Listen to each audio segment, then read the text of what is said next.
الحمد لله وكفى وسلام على عباده الذين اصطفى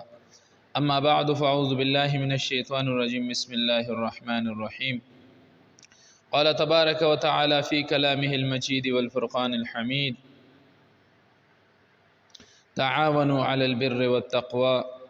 ولا تعاونوا على الإثم والعدوان واتقوا الله إن الله شديد العقاب. وقال النبي صلى الله عليه وسلم طوبى لمن وجد في صحيفته استغفارا كثيرا او كما قال عليه السلام. عزیزانو، آیات کریمه مستاس په وړاندې ولستو. د دې آیات کریمه نه زمونږ یو خبره مقصد ده. الله جل شانه قرآن عظیم الشان د انسان د پاره د هدایت ذریعہ ګرځولې ده. بار بار دا وینا د هر منبر، د هر مسجد، د هر عالم، د هر طالب د خلین دا आवाज روزي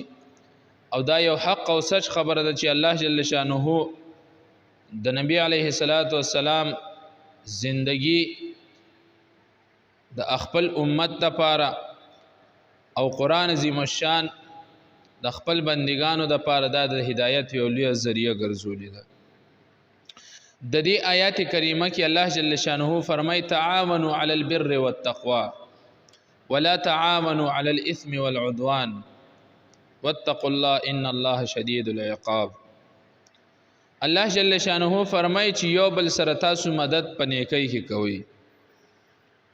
یعنی یو انسان د نیکی کار کوي پاغه کې ور سره مدد او امداد وکړي، خو لیکن د ګناه ولا تعاونوا على الاثم والعدوان د ګناه او د زیاتی په کار کې یو بل سره مدد مکوئ. الله جل شانه فرمای چې د نیکی په کار کې یو بل سره مدد او امداد وکړي. د دې آیات کریمه نه زمونږ یو مقصد دا دی چې یره زمونږ په معاشره کې کم د ګناه په کارونو کې مدد کیږي د هغې خلاف आवाज اوچتول. په هغې کې به یو غټه مسله مونږ هغه راوچته کو چې هغه د بجلی مسله ده چې نن سبا ډایرک بجلی خلک بلی، ډایرک ګیس هغه خلک بلی، او چې دا کم کس د پاره دی کې مدد کوي، کچا ولا تار قدرم روړو، کچا ولا پلاس قدرم روړو، او دا کم بجلی والا چې دته دا پورا سیستم برابرای او دته ډایرک بجلی لګي، نو پدې کې د سره مدد کول، د ګناه په کار کې مدد کول، الله جل شانه فرمای دی کې دیسس کې مدد مکوي. ځکه چې الله جل شانه مخکې نتیجه په خپل ذکر کړی ده، ان الله شدید العقاب. د الله جل شانه پکړ، د الله جل شانه عذاب د ډیر زیات سخت دی، ډیر انتهایی زیات سخت دی. او د زیاتۍ په کار کې یو بل سره مدد او امداد مکوي، یعنی یو کس را پاسی او د بل نه جبرن چې کم دی اغزمک لاندې کی، د بل نه چې کم دی په زور په ظلم باندې هغه مال چې کم دی هغه را لاندې کی. الله جل شانه فرمای په دې سيزونو کې مدد مکوي یو بل سره، او په دې چیز باندې باندې زسترګې پټوم او نه بتا زسترګې پټوي. نن سبا زمونږه سرکاري عمله چې کم سره پاور دی، نو هغوی د 2 پیسو د پاره یا د نور خلق وی هغوی د 2 پیسو د پاره ټوپکې تماچې را واخلي او جبرن د بل نه چې کم دی هغه ځمکه لاندې کوي. نو الله جل شانه فرمای د زیاتۍ په کار کې به یو بل سره مدد نه کوي. الله جل شانه پهله ذکر کړ چې تعاونوا علی البر والتقوى، چې د نیکی په کار او د تقوا په کار کې چې کم دی یو بل سره مدد کوي. خو لیکن زمونږه معاشره په دې بګاړ کې روانه ده که یو عالم طبقه را پاسي او چاته وایي چې یره دا پلان کې کار مکوه، نه وته مولوي صاحب هغه پلان کې اجي صاحب چې لګیا دی، هغه چې دومره غټه غټه ګیره نیولې ده او هغه چې بدا کارونه کوي، نو د الله بنده هغه که جهنم ته ځان روان کړی دی ته هم ځان جهنم ته رواني. او بل عزیزانو، د دې دنیا لږه شان د ګرمي هغه مونږ نشو برداشت کولی، د دې دنیا لږه شان د ګرمي مونږ نشو برداشت کولی او په غلا باندې ځان ته ایسی لګو بغلا باندې ځان ته ګیس لګو یا د یو میاشت د یو 2 میاشتو د پاره مو ځان ته بغلا باندې بجلی لګو پاغي باندې ایسی لګو نو دا کمره خو تازان له یخه کا عارضی طور سره خو لیکن په دې یخواله چې څومره دي داغي په سل چند باندې ستا قبر هغه ګرميږي پاغي کې الله جل شانه د جهنم کند جوړي زکه چې صحابه کرام با نبی علیہ الصلوۃ والسلام سره ناستو دغه شانته په یو موقع کې یو صحابي عثمان غنی رضی الله تعالی عنہ قبرستان ته بتلونو انتهایی زیات به جړل دا ګیره مبارکه به د اوخ کنه اغل وند شو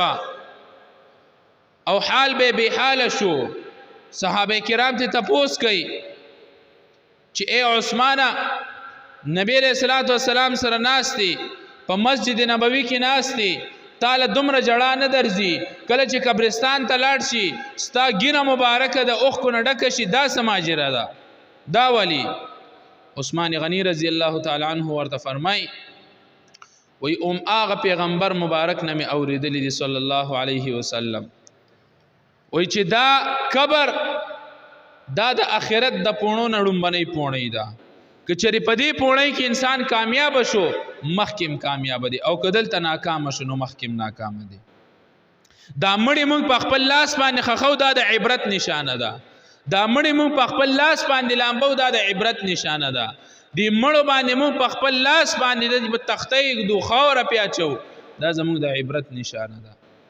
خو لیکن افسوس دا چې نن سبا مونږ مسلمان اغم دا عقل نه استعمالو بیا دغه شاته زموږ ځوانان طبقه هغه دې طرف ته روان دي چې یو بل ته په واتس اپ باندې په مسنجر باندې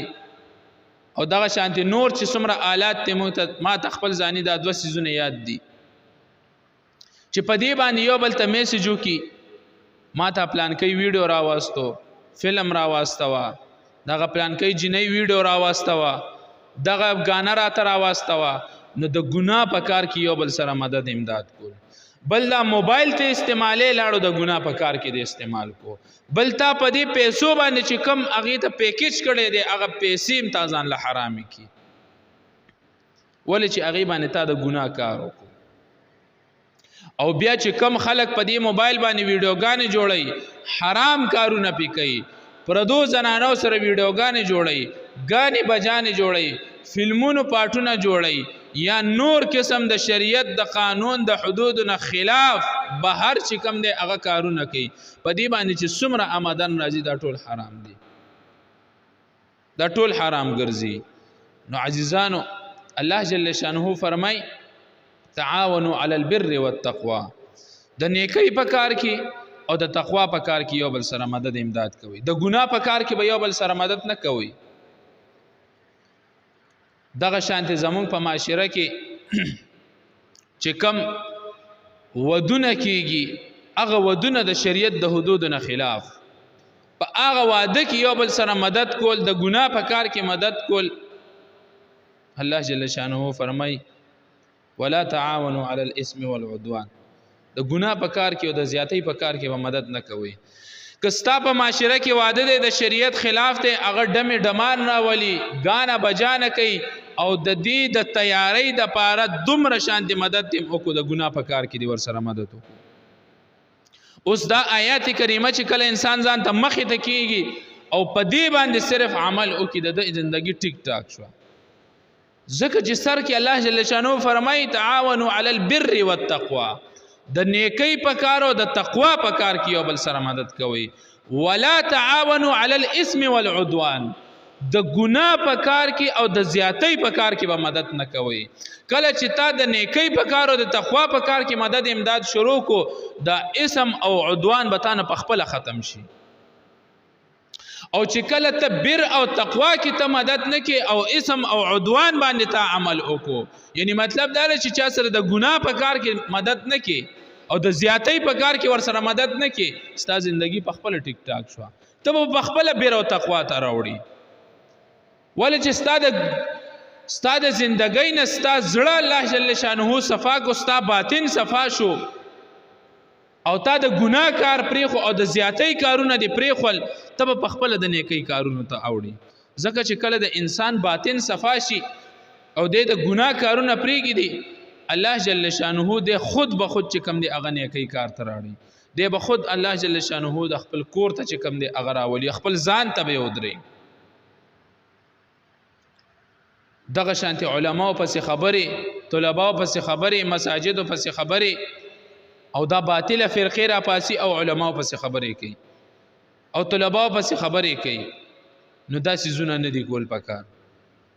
دا سيزونه بالکل نه دي کول پکار الله جل شانه فرمایي چې د نیکۍ او د تقوا په کار کې یو بل سره مدد او امداد کوي دا سوچن خبرې وي چې مستاس په وړاندې کېخوي د دې آیات کریمه لاندې نورم ډیر کارونه راځي